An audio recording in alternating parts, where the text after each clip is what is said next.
Buddy. This is Randy Welsh with the National Wilderness Stewardship Alliance.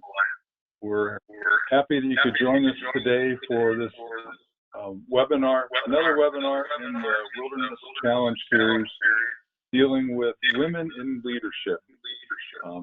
We're pleased that we have a panel today that includes 4 representatives from the environmental, conservation, wilderness community who are actively engaged in leadership positions, working to bring conservation to the to a larger group of people, and that we're really looking forward to hearing what they have to say about their experiences in what has been a male-dominated role or society, and we're really looking forward to hearing the techniques, the strategies, the actual practices that they're applying in engaging a broader community of people of interest in the environment.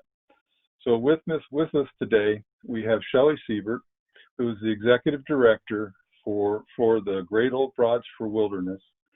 Shelley's been the Executive Director for the last 7.5 years. Prior to that, she was with Northern Arizona University and also spent a decade with the Nature Conservancy. Also with me is Dave Cantrell, who is our program manager, our program leader for programs committee leader, who's responsible for putting these webinars together. So before I turn it over to Shelley, just a few ground rules. We're going to have a panel today. You can see our panelists, who Shelley will introduce in a moment. We would ask that you would, if you have questions during the presentation, that you would type those into the presentation session. Or the questions dialog box. If you type your questions there, and then Dave and I will respond to those, queue those up for everybody at the end of the presentation.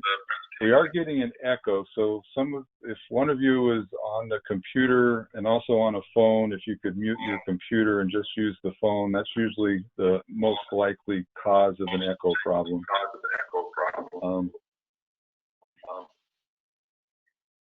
So anyways, we will go ahead and start, and we'll see if we can't deal with this echo in a little bit. But Shelley, why don't you go ahead and introduce our panelists today, and we will start our presentation. Thanks, Randy. It's great to be here. And I first just wanted to say a couple things about the panel or about the topic, and then introduce the panelists. We've organized this panel because women's contributions to conservation have so often gone unrecognized. And in spite of women's critical role from the very early days of conservation and continuing through today, they're often not seen.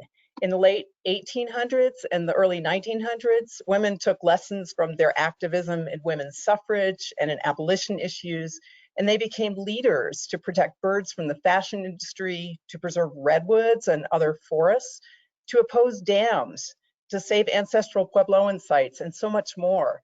And they did all of this through various strategies: petition drives, lobbying, campouts and strategy sessions, speaking, publishing, much more. The conservation advocates from that time are really quite unknown. You may never have heard of Laura Lyon White or Lydia Phillips Williams, Mira Lloyd Dock or Mary Gage Peterson, Mabel Osgood Wright, and many others that are virtually unknown. Even today, a gender gap in conservation still exists, with women representing more than 60% of the new hires in environmental organizations, but only about 30% of the heads of boards. Women of color are even more dramatically underrepresented. And in the larger organizations, those with budgets over $1 million, about 90% of these leadership positions are still male. So today we're here to discuss what's unique about women's leadership in conservation today, and what perspectives women bring, what's shifting and what isn't. And I am truly inspired and honored to be part of a remarkable group of women that we have on today's panel. I want to thank each of them for taking their time today to be part of the panel. We have today Camilla Simon, who's the Executive Director of Hecho, Hispanics Enjoying Camping, Hunting, and the Outdoors. Camilla graduated from Vermont Law School, and I just learned that Chris, our next panelist, did also. And before joining Hecho in 2014, she was a program associate for the environment at the Hewlett Foundation.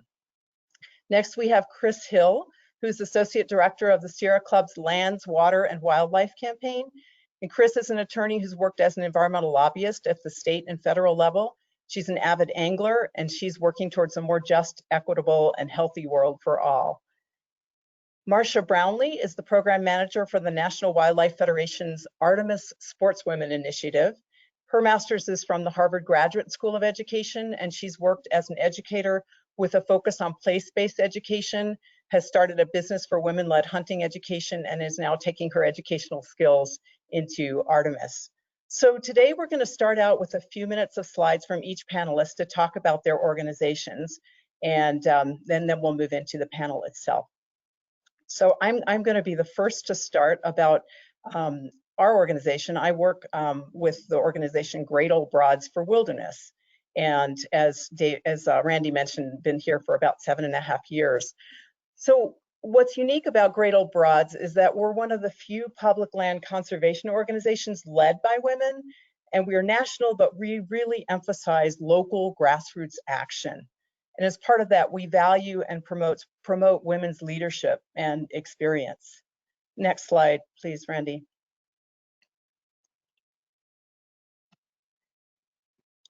A little bit about our history, her story. The women who were involved in starting Great Old Broads were active in a lot of other conservation organizations, but they found that their advocacy, their explorations, and their engagement felt different when they were with groups of women. And they really wanted to amplify women's voices and women's experience in their work to achieve wilderness and public land protection goals. So they felt like they wanted to come up with a name that was fun, and if it got a little extra media attention to the issues because it was unusual and they could put out their feisty attitudes, that was all the better. So they formed the name and the organization Great Old Broads for Wilderness. Next slide, please. Great. We have 3 prongs of our work that are most critical. With education, we educate on threats to public lands and the solutions to protect them. And in recent years, we've also been focusing on educating about the impacts of climate change on public lands and how public lands development increases greenhouse gas emissions, worsening the cycle of climate change. With stewardship, we work on everything from ecological restoration to trail clearance, tree planting, to fencing out cattle, wilderness solitude monitoring, documenting off-road vehicle impacts, and on. We do it all. And our advocacy includes public testimony and comments on public land proposals, grassroots lobbying, protests of oil and gas lease sales, pipelines, export terminals. We're involved in litigation and, of course, in support for wilderness bills, and again, much more decided by the chapters at the grassroots level. And we do this work through our national office and through our grassroots chapters. We now have 40 chapters across the country. Next slide, please.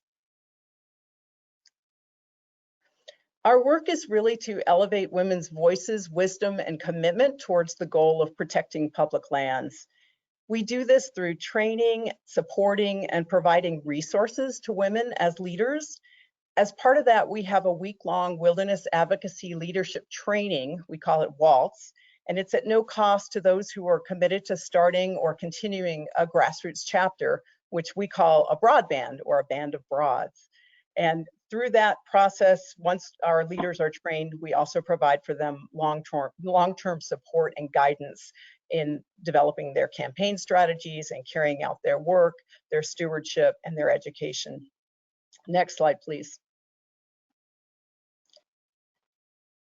With our name, you can imagine that fun is a strategy of Great Old Broads, and we really emphasize that women's friendship and that camaraderie that happens is an important part of why we keep coming back to the work that we do.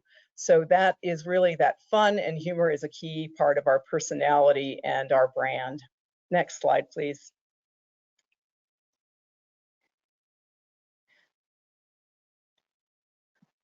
And I've just talked a little bit about that fun and humor. Let's move on to the next slide.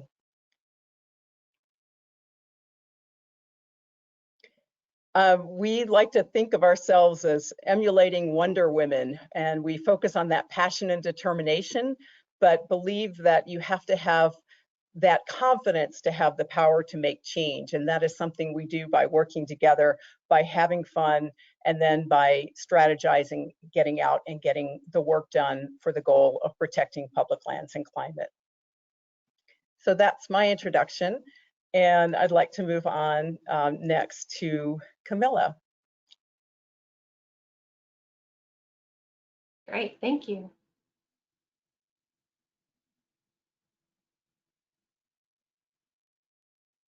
It might take a moment for Randy to get Camilla's slides up. There we go. All right, so thank you everybody. My name is Camilla Simon, the Executive Director of Hispanics Enjoying Camping, Hunting, and the Outdoors. We have shortened it to Hecho. Our mission is empowering Hispanic leaders to engage their communities in the conservation of our public lands. We were formed in 2013, and we have a rich history of leadership, and were founded by former leaders of the U.S. Department of the Interior. I joined in late 2014, and we became a program of the National Wildlife Federation in late 2017 in order to collaborate and build a stronger and more inclusive conservation movement together. We just completed a strategic roadmap refresh and are embarking starting in January on a 3-year strategic roadmap. Next slide.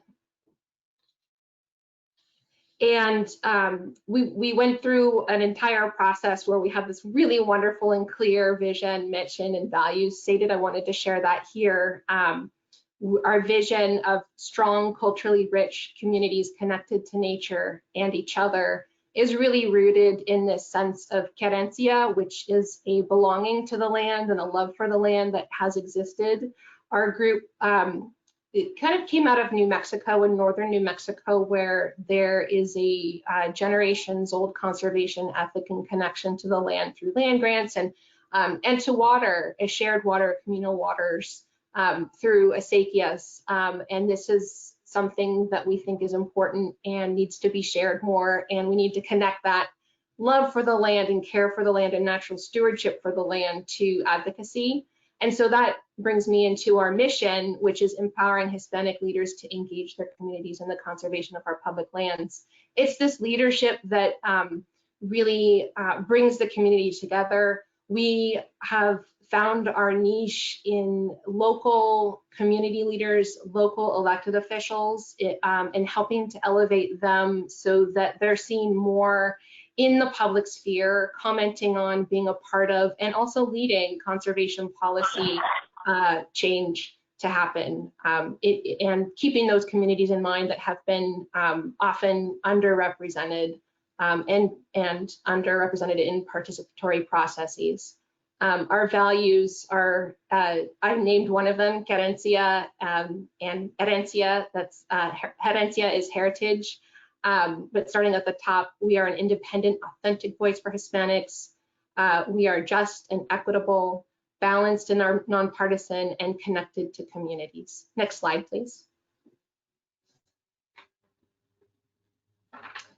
And this is I wanted to also include this because I think part of getting to know us is seeing our faces and knowing who we are. And so we just welcomed our third staff person, Bianca McGrath Martinez, a program manager. We have it says it's 4 listed up there. The 4th person is a part-time. So our third full-time staffer in so many years. So it's been really an amazing trajectory for us. And our advisory board, which is a group of local elected officials or former elected officials or community leaders. They all help really inform all the work that we do. Next slide. And I mentioned our strategic roadmap. These are our 3 priorities for 2020 to 2023. The first one is increase public land conservation wins led by Hispanic leaders. One example of that we're really proud of, last summer, we organized an effort in northern New Mexico around the Rio Grande watershed to gain the support of local elected officials, and many of them being Hispanic, were introducing resolutions to their county commissions. And we were able to work with 13 jurisdictions and pass unanimous resolutions in support of wildlife corridors in that region. We submitted those along with some updated forest management plans, and we're really happy about the involvement of the Hispanic community and Hispanic leadership in that. Our second priority is to strengthen the Hispanic voice and visibility in public land decision-making and advocacy. And so, one of the important things is to be heard and to have a platform, and to also be able to have the capacity to have a consistent presence in this space. And so that platform is what Hecho really tries to create for these leaders and for others. I think we'll be talking more about this later. I kind of see a kind of big L, those elected officials, and then kind of little L leaders that are people who are motivated and engaged and wanting to be involved. And so we have a couple of ways and a couple of programs that we're really hoping to do more in the next 3 years. We're developing a conservation council, 100 elected officials or community leaders that would join this conservation council and form a more formalized network of Hispanic leaders talking about public land conservation issues and helping to get those done. A digital advocacy network where we are hosting a more organized effort from the Hispanic community to participate in action alerts and other things like that and advocacy. And then just generally our advisory board and the Hecho platform, I think, is a really great, we have a really great brand and we're very trusted in the community. And so making sure that we're weighing in and we're, being a part of the conversation ourselves as an organization. And then the final priority that we have, of course, I think for any organization or any group, ensuring the financial stability and sustainability of our work, making sure that we can continue to stay engaged. It takes a lot of work. As I mentioned before, we just got our 3rd full-time person since 2013. So we're doing a lot with limited resources, and that's always great, but it's really important now for us to accelerate that. So we're really concentrating on building a strong Hispanic conservation voice. And then I just wanted to go over some of the issues that we've been working on. I mentioned wildlife corridors. We've weighed in on the methane waste reduction issues on public lands. We are protecting the Grand Canyon from uranium mining. We've been vocal advocates for the Land and Water Conservation Fund. And we're really starting to become more involved in developing a climate plan for public lands. So those are some of the issues that we're working on. Next slide, please.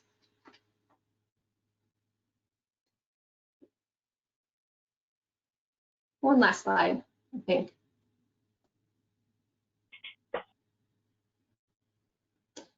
Well, I'll just start. So the last slide that I have is really just a reflection of kind of leadership of myself, and I know we'll talk more about this. I'm on the senior management team at the National Wildlife Federation. I'm also the board treasurer of the Southern Appalachian Wilderness Stewards. I am our group, and I am one of the founding member groups of the Next 100 Coalition, which is a diverse group of over 50 civil rights, conservation, and engagement organizations. And then locally, I actually live in Richmond, Virginia, and locally I'm a bike walk leader advocate. And so I'm advocating for safe and connected communities here at home. Thank you.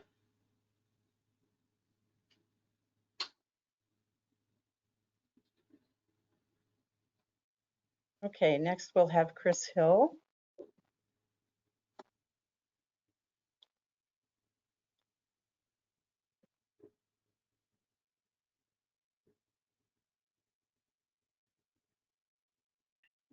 Great. Start right now. Thanks, Shelley. Hi, everybody. Again, my name is Chris Hill. I use she, her pronouns. I'm currently based out of Haines, Alaska, which are the homelands of the Tlingit people. I'm the Associate Director for Sierra Club's Lands, Water, and Wildlife campaign. So just a little bit about me. I'm going to go a little bit about me and then talk about my work and end it in just a few slides. So a little bit about myself. I'm an avid adventurer. I've been doing that since I was young, doing backpacking, climbing, snowboarding, and fly fishing all around the country. I have been an environmental lobbyist for the last decade. And in that role and in my current role for Lands, Water, and Wildlife campaign, my desire for a just, equitable, and sustainable future, one in which all people have clean air and clean water and equitable access to the outdoors, is really what pushes me in my career and what pushes me in these fights every day. I root all of my work in community-based organizing. And so I got my start as an organizer in Appalachia working to stop mountaintop removal coal mining. So Camilla, I know SAMS very well. I'm really glad that you're on that board. They're a great organization. I was born and raised in the Washington, D.C. area, and I have a BA from Appalachian State University in North Carolina and a JD from Vermont Law School in Vermont. Next slide. So a little bit about the work that I do. The Sierra Club, that's where I work. I've been there for collectively over the years, probably about 6 or 7 years now. Sierra Club is the largest grassroots environmental organization with more than 3.5 million members and supporters around the country. In addition to protecting every person's rights to get outside and access the healing powers of nature, we also work to promote clean energy, safeguard healthy communities, protect wildlife, preserve our remaining wild places, and work on climate change, all through various lenses of our work, whether that's grassroots organizing and activism, public education, lobbying, and legal action. Next slide.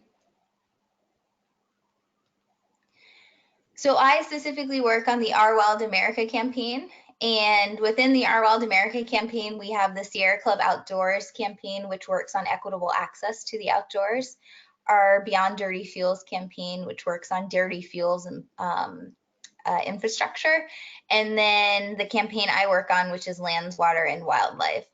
Lands, Water, and Wildlife campaign are basically all the legacy campaigns that you can think of when you think of Sierra Club's campaigns. So it's our public lands work, for example, bears' ears work, endangered species work.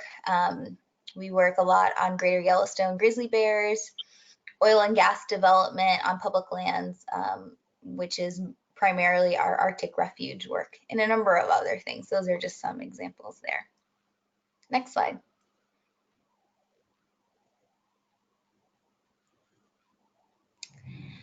So within my campaign, the Lands, Water, Wildlife campaign, here are the two long-term goals. So our first long-term goal is to protect 30% of US lands by 2030, prioritizing lands critical to climate solutions and that provide connectivity from wild lands and waters where wildlife, plants, and people thrive.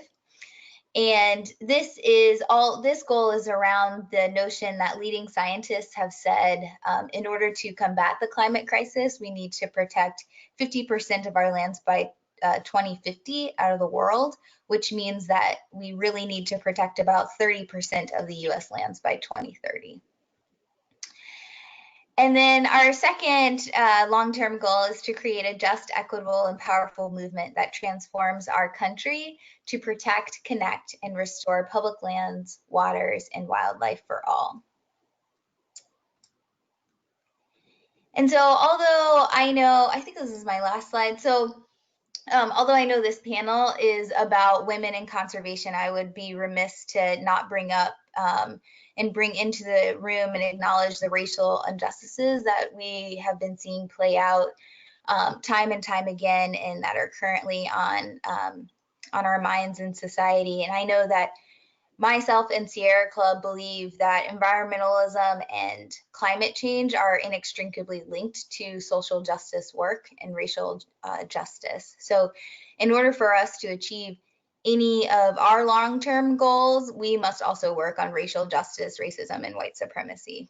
And my friend said it well the other day in a blog. He said, and I quote, "You can't have climate change without sacrifice zones, and you can't have sacrifice zones without disposable people, and you can't have disposable people without racism." And that's how it links all back together. It's a whole thing that, you know, we all are connected, and whether it's gender gaps happening in the workplace or in the environmental field, or racial justice issues that are happening in the world, we're all connected. And so we all are working towards, you know, collective liberation in the same goal. And I think that's all I have. Is there another slide? Nope, that's it. No. Thanks, Thanks, Chris. That's wonderful. And now I want to bring up Marcia and her slides. Thank you. And while we're waiting for the slides to come up, I would just second what Chris was saying and encourage everybody to take a look at that blog, which I think can be found on the Sierra Club website. Is that right, Chris? It's really powerful, and I think it speaks a lot to the intersectionality of conservation and social justice, which I think is something that our industry has been thinking a lot about lately. Okay, so my name is Marcia. I am the program manager for Artemis Sportswomen. Artemis is an initiative of the National Wildlife Federation. We were founded in June of 2017, and the National Wildlife Federation, as a part of that founding, brought together 8 co-founders from across the West to come together and use their experience as women hunters and anglers and conservationists to really set the values and the goals for Artemis Sportswomen. I joined the team in June of 2018, and for the first 3 years, most of our work focused on the West as part of the public lands team for the National Wildlife Federation. We focused on the health, vitality, and connectedness of our lands, waters, and wildlife, and we do a lot of work to protect and restore critical habitat and defend well-established bedrock conservation laws, like the Land and Water Conservation Fund. We had a lot of fun working with Camilla and Hecho on that work. We went national this year in February of 2020. We opened up our volunteer positions nationally, and we're really excited to expand the work that we are doing, engaging women hunters and anglers across the country. We now have 40 volunteers in 20 states across the country, and it's just really exciting to get that work expanded and engage more women. I think it's important when we talk about Artemis to talk about why we're here. A lot of conservation funding comes from the sale of hunting and fishing licenses, and across the country, those license sales are in decline. However, women hunters and anglers are an increasing demographic. More women, including myself, are entering the field as adults to be hunters and stepping onto the water as adults to be anglers. And so recognizing both that women have been hunters and anglers for a very long time, whose stories just haven't been told, as Shelley was mentioning in the beginning, as far as conservation work that women have done in the background. It's the same for women hunters and anglers. A lot of the stories have just been operating in the background. But there are more of us stepping into the field and wanting to tell those stories and amplify those voices to give a broader face to who engages in conservation, who conservation matters to, and why it matters, to effectively encourage more policy changes and more cultural changes. Next slide, please. So the work that we do, the direction that we take with our work is really threefold. The first pillar is building community. Again, as I was saying, the stories of women hunters and anglers and conservationists aren't always told. And if you are a woman stepping into those fields, it can often be difficult to find a network of support and community. And so we do a lot of events around bringing women together, whether that's, as in this picture, this was taken at a turkey camp in Idaho a year ago. We do hunt camps that bring women together to build community and build relationships. We've done fly fishing camps to do the same. And then we also do advocacy trainings and conservation education and just provide opportunities to build those relationships of support that extend past these events and really help build the people that we can go to when we have questions and the role models that we can look to when we're thinking about what we want our future to be. Next slide, please. Our second pillar is amplifying the voice of women hunters and anglers in the conservation community. Again, I think representation matters, and having an opportunity to tell these stories on a broader scale matters. And so part of that work, in addition to a bunch of different outlets, part of that work is doing an Artemis podcast. And Chris did a podcast with us. She was actually our first podcast talking about fishing in the cold. And for some reason, I neglected to put your picture up here, but you should go listen to it because it's a fabulous podcast. And I really enjoy doing this podcast, and I find it very interesting, some of the responses that I get from women when I ask them to be guests on the podcast. And I look forward to talking more about that as we talk about some of the questions that we've got planned here today. Next slide. And then last, but I think most importantly, our goal is leadership development. And so we, in addition to amplifying the voice and building the community, all of that work is grounded in conservation and really doing everything we can to provide an opportunity for women to build the knowledge that they need to be effective conservation advocates, to point them in the direction of the outlets where they can participate. And again, building those relationships. This picture right here is taken of our 4 of our co-founders with the NWF CEO, Colin O'Mara, at the DC fly-in trip as one of the launch activities for Artemis. They flew into DC to talk about the importance of public lands to the hunting and fishing heritage. And that level of engagement has stuck with us from the very beginning. Our goal is really to help women define figure out for themselves how they define conservation advocacy, and then really support and encourage them through mentorship and through sponsorship to get involved. And that's all I've got. Thank you. I have so much gratitude for the work that each of you is doing. And I just wanted to mention some things that I heard in your presentations that were commonalities. And one was that focus on connectedness, connecting people, which I think is something that women really tend to do, connectedness and camaraderie. Elevating voices, which is also something, I think women tend to look at that importance of hearing from everyone, being active listeners, bringing new voices into the fold. Justice and equity, which I think Chris spoke about so powerfully, and I think is something that when it comes to women's leadership, we're also really looking to a more just and equitable society for all. Women's leadership and developing women's leadership. And then I think also what Camilla brought up in terms of querencia and that rootedness in place and that connection to place, which is also, I think, something that women often feel so strongly. Those were some of the things that I heard from the panel. So just to take a second for a break, just a little bit of fun here. Let's just ask, I'm going to ask you all some questions just to get us warmed up. So if you were an animal, what would you be? And maybe an adjective or two as to why. Camilla, do you want to start? Yes, a giraffe. All seeing all sides, all things. I don't know. And maybe just everybody jump in with when you're ready. I'll go moose, solitary and overprotective. I would be an eagle because I'm looking at one right now, and I think flying would be really cool. They're a little bit savage, but I definitely think flying would be cool. And I'll go with an otter for today. I just am looking for some play and wanting to be near water. So how about if you could be anybody besides yourself, who would you be? Can I cheat a little bit and say my 8-year-old self? She had a lot of fun. Yes. I don't know who I would. I like myself a lot, but my younger self did have a lot of fun. Marsha, I think you're right. I would definitely go back to those.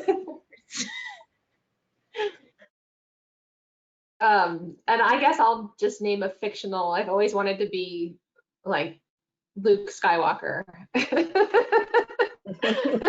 with the lightsaber. Why? Just that journey. I mean, the hero's journey. I really like that.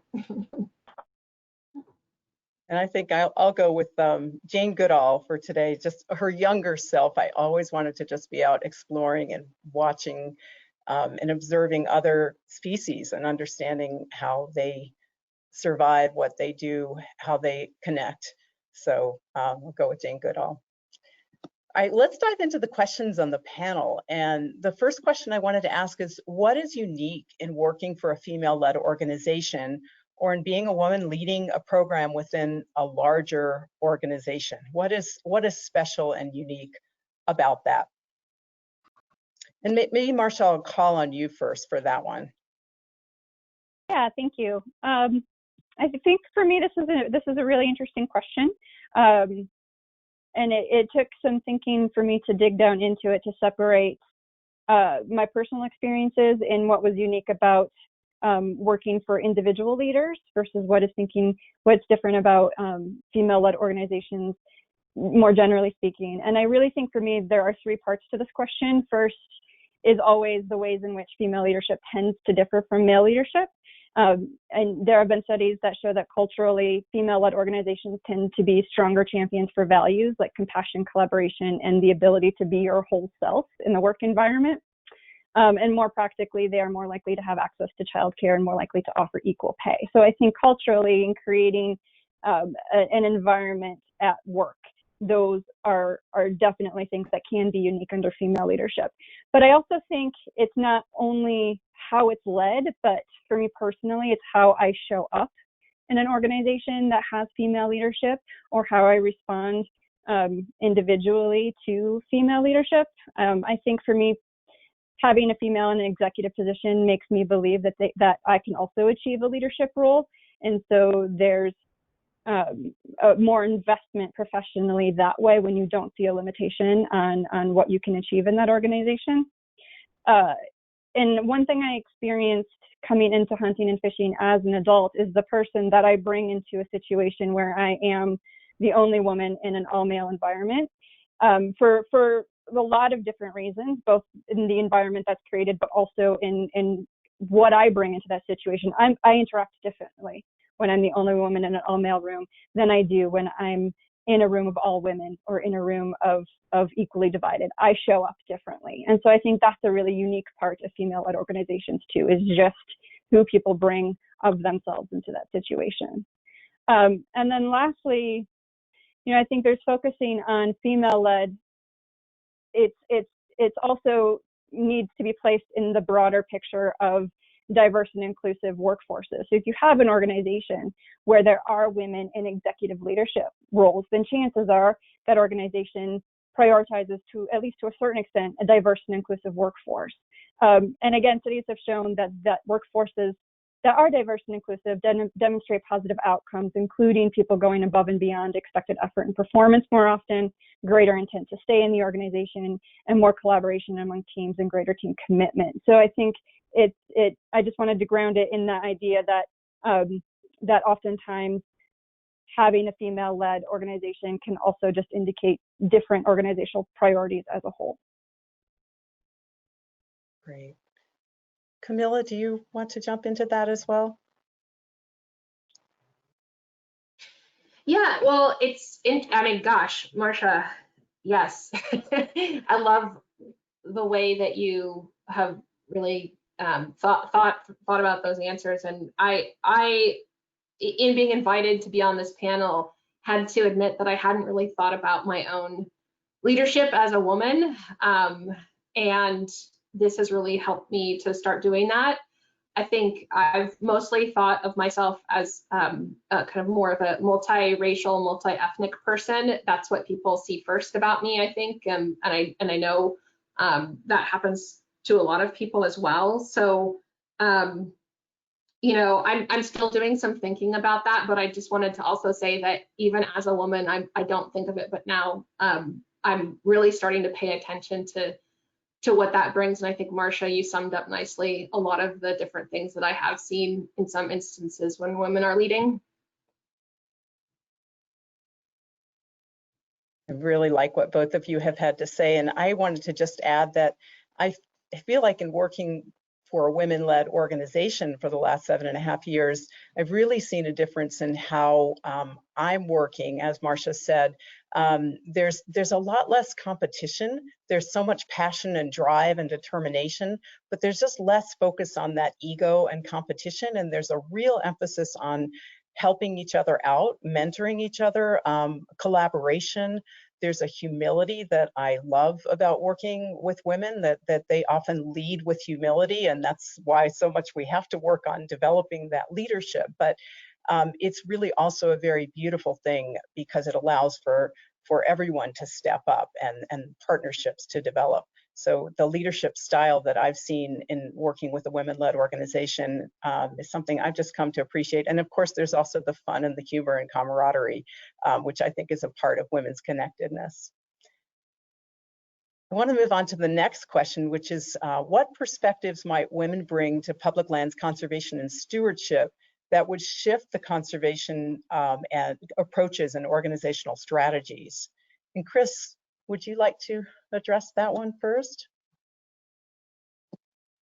Sure, thanks. So when I think of the perspective that women bring to the conservation movement, I sort of go back to my lobbying career and the unique perspectives that women bring when lobbying their elected officials. And, you know, if you think back to women's role, and well, I guess if you think back to our connection to nature, women's connection to nature, and how our role as the birthing parent, you think about nature's role and, you know, all of the goodness that it brings to us as people on this earth, and how I guess just the cycles that, you know, nature goes through, the same cycles that women go through as well. And that perspective, I think, is unique to any other perspective that comes to lobby in the Hill or comes to lobby their elected officials in the state legislature as well. So I think it brings a sort of a grounding sense, I would say, a grounding perspective in the issues that we work on, and more holistic in the sense of how we connect to the younger generation and the generations that we are bringing up as women also. Thank you. Camilla or Marcia, do either of you want to jump in? Yeah, do you want to go ahead? Oh, I beat you to the mute button, Camilla. I think for, you know, specifically speaking on behalf of Artemis, I think when it comes to hunting and fishing conservation, how women talk about the different aspects of hunting is a lot different. We have much more liberty to speak about the emotional aspects of hunting and our connection to the natural world, about the mental, emotional, and physical and spiritual connection to the landscape and to the wildlife. And we're also able to talk about it more holistically. You know, one of our ambassadors talked about an experience she had where she was packing an antelope out of the field, and so she's got like 100 pounds on her back, and she noticed a great rock on the ground and bent over to pick it up, and of course went head over heels because of the pack carrying her down. But it's that kind of holistic, like women are out there, they want to see the cool rock in addition to harvesting dinner. So I think just the cultural environment that women are allowed to talk in allows us to bring that emotional aspect to the conversation in a different way. And I don't want to at all insinuate that we feel it stronger than men who are hunters and anglers. We don't. They feel it just as strongly. We're just able to communicate it more openly. and hopefully that will open the door for everybody to communicate about those parts of hunting and fishing and conservation a little bit differently. But I think that perspective definitely lends to our effectiveness as conservationists. I mean, I agree with kind of connectedness to nature and life's processes, and also kind of the community and family, just as having that sense of community and camaraderie is, I think, leads to different strategies. And one thing that I was thinking about, Shelley, you showed a picture of Wonder Woman or the Wonder Woman, and I did a thesis on Wonder Woman as kind of a part of my feminist studies minor back in college. And I think it's just really interesting. I have been doing some thinking about that, and you know, the strategies that Wonder Woman uses, like deflecting bullets, she has a lasso of truth. She has this enormous Amazonian strength.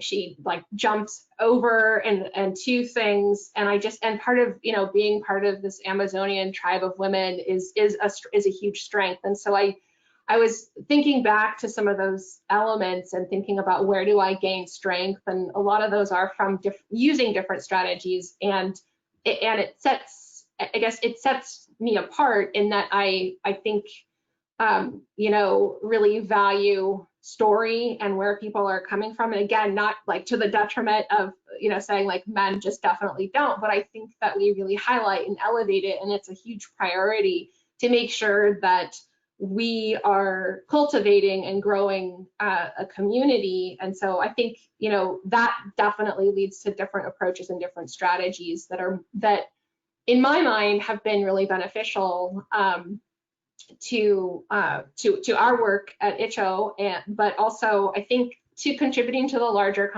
conservation movement as a whole. Excellent. I think we'll move on to the next because we're running out of time. We could go on about this for a long time, I think. Do you see a shift in your work experience towards women taking leadership roles in conservation work and in public policy work as it relates to conservation? What is shifting, what isn't, and what is needed to bring about positive change? And Chris, I think I'll throw that one to you. Sure, thanks. So I have seen a shift over the years in my career of more women having leadership roles. I think what isn't shifting is the high level leadership roles in organizations. I think that's still a slow process. I think you'll see a lot of women, you know, near the top, but not a lot in the top. And not a lot of executive directors in the conservation space. So I think that's slow going. There's a lot of great women executive directors out there now. I'd love to see a lot more, and a lot more women of color, especially. You know, I think one thing that's important, and hopefully we'll get to this question, but the one thing that has helped me throughout my career is my mentors have all been women, and a lot have been women of color, and that has helped me see the different areas of growth that I can, you know, lean into and sort of follow them as they also, you know, continue in their career as well. And so that has really shown that I can get to the top of an organization and I can excel just as much as my male or white counterparts.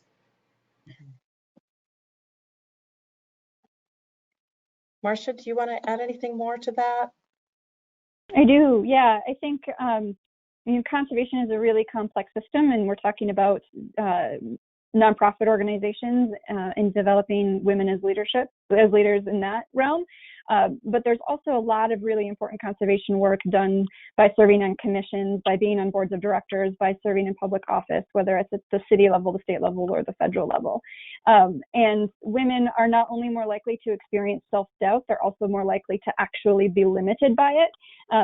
You know, in a survey of several thousand potential political candidates, all with credentials to run for office, men were 60% more likely to think they were very qualified to run, and women are more likely to not run. I think I read a statistic somewhere that it takes a woman needs to be asked 6 times to run for office before she finally says yes. And so I think there's a lot of work that can still be done there, in not only encouraging women to be leaders in that realm, but also encouraging to see the strengths that they have and identify those strengths as leadership skills. And then I also think there's a lot that can be done in sponsorship. You know, there's the difference between mentorship and sponsorship, both of which are equally important. But mentoring is helping someone learn their craft, and sponsorship is inviting them into opportunities. And I think more sponsorship needs to happen in order to open those doors. Great. I think we'll move on to the last question just to make sure we have time to answer it, and then see if we have any questions from our listeners. So the last question is, how can we as conservation leaders help to mentor the next generation of women leaders? And what advice would you give to young women wanting to go into the environmental or conservation stewardship field? Who wants to take a stab at that first? I mean, well, I kind of jumped to the advice. I think, you know, develop practices that give you confidence. Try new things that you didn't think that you could do, and be surprised that you did it, but don't be surprised that you tried it. I think that, you know, I think one time I applied for a job as a hip hop dance instructor, and I'd never taken a hip hop dance class before in my life. And I just said, well, I know how to dance, so just gonna try it. And luckily they didn't ask me to like do it, but then when I got the job, I had to learn how to do it, and I was like, this is so exciting. And now I didn't do it to tell this story, but I mean, now I could tell the story that I taught hip hop dance classes to, you know, well, they're to kids, and then they gave me an adult class, and I was like, oh, for sure they're gonna see through me now. They're gonna be like, that's not hip hop. But I just think that, you know, try things that seem really like challenging, and if you fail, you fail, and that's a mistake to learn from, and get up and go and do something else. You know, maybe not completely different, maybe try it again. So I just think the confidence is a big thing, at least it is for me. And then I think the other piece of advice is value your own contributions and understand what you bring to the table quite clearly. I think for a long time, I felt really nervous about speaking up in a meeting. I had something to say, and I'd get so sweaty and nervous about it. And I would be thinking like, what if I interrupt? And they're like, no, you're interrupting and you don't know anything. And that was like my worst fear. But I would get all worked up out of it. And I think that I didn't have a clear sense of what my own value and what I could add, how what I have to say is valuable. So, you know, to anybody kind of coming up, I would just say, what you have to say is valuable. It's, you know, most people also are just kind of speaking off the cuff anyhow.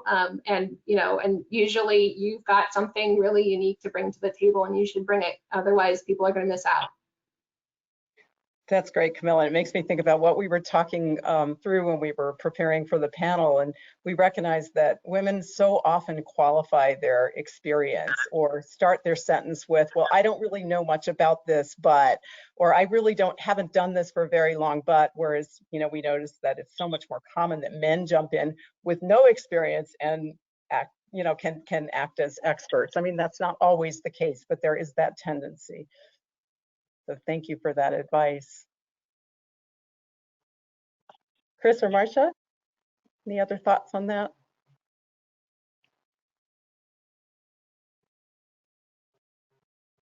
I think the only other thought I would say is to keep pushing, keep moving forward in your career.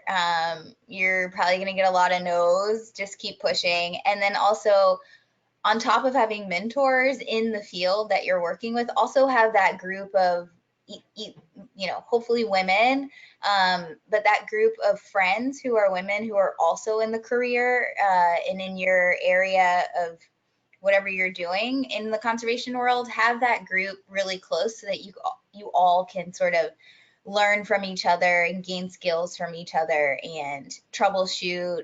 I have a really close-knit group of gals who we pretty much have gone through our careers together with each other, whether that's being organizers or campaigners. And it's just a great group that I can always go back to and be like, have you guys done this before?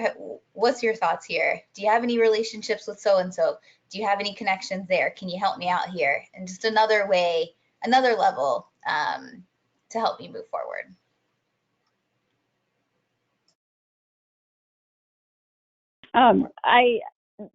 I think they pretty much covered it. I think I would add just one thing that has helped me a lot, and it's being very intentional to try and understand the dynamics at play, both in the room that I'm operating in, but also internally. Camilla mentioned speaking off the cuff.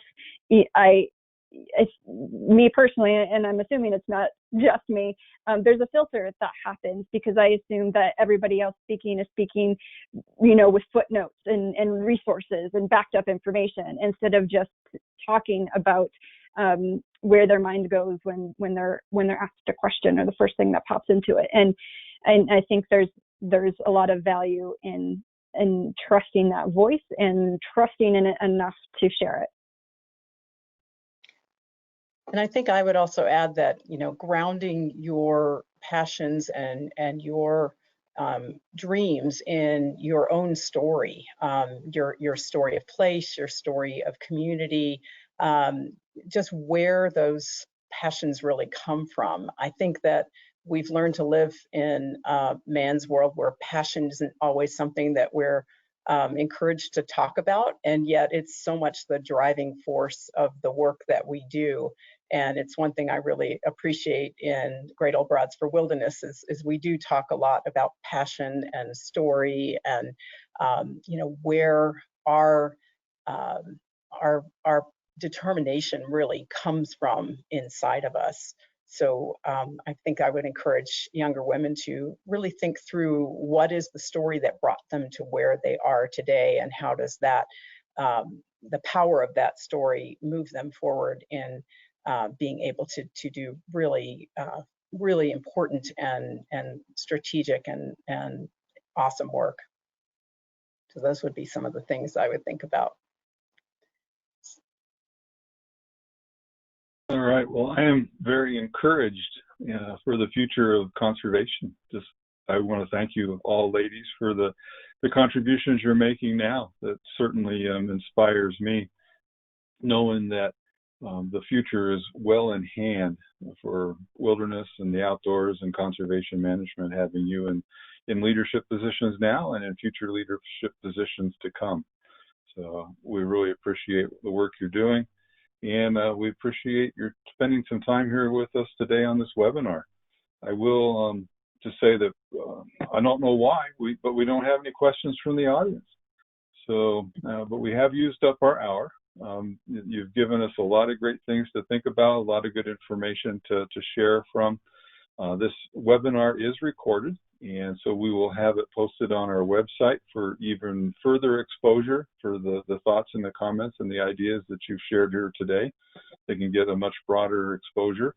You can link to the website or download the webinar yourself and share it however you want to. We'll make sure it's posted on our Facebook page as well here very shortly. So I think, Dave, did you have anything you wanted to say? Thank you, ladies. It was terrifically interesting and useful, and has got me to wondering about many questions in relation to women's led leadership and our future. That's a longer conversation. Yeah. Well, I'm going to go ahead and close out this particular webinar. The next webinar that we have scheduled is on July 14th, where we will be having a panel about how wilderness stewardship groups are dealing with the COVID crisis and their reopening of their operations. So we will have that announced here shortly. It'll probably piggyback off of some of the experiences that are being shared with the National Forest Foundation in a webinar that they're doing this week. We'll be picking that up and bringing forward additional thoughts and comments about how COVID-19 crisis has been affecting wilderness stewardship groups around the country, and sharing how some groups are managing through this difficult time and are able to be back up and running come July. So again, I want to thank everybody, thank all our panelists again. We certainly appreciate you giving us your time and your talents, and thanks for everything you're doing for wilderness and for the environmental community. So with that, Thank you so much. until next week. Bye-bye. Bye. Thank you. So Randy, we're back on our own now. Not quite yet. Whoops. Oh, everyone signed off. I was anxious to talk for a few minutes.